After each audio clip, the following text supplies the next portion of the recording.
You ask Tiger to calculate. This deals with linear inequalities with one unknown.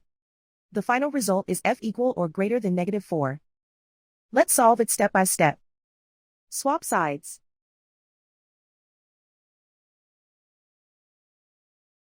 Group all constants on the right side of the inequality. Subtract 97 from both sides.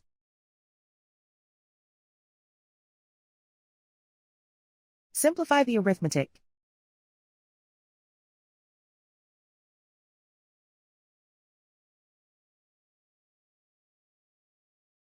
Isolate the f.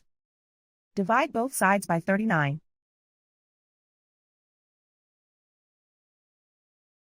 Simplify the fraction.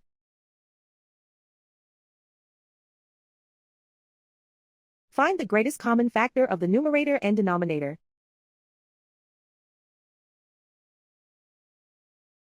Factor out and cancel the greatest common factor.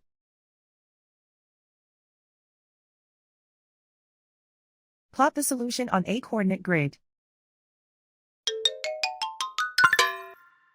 And so the final result is f equal or greater than -4.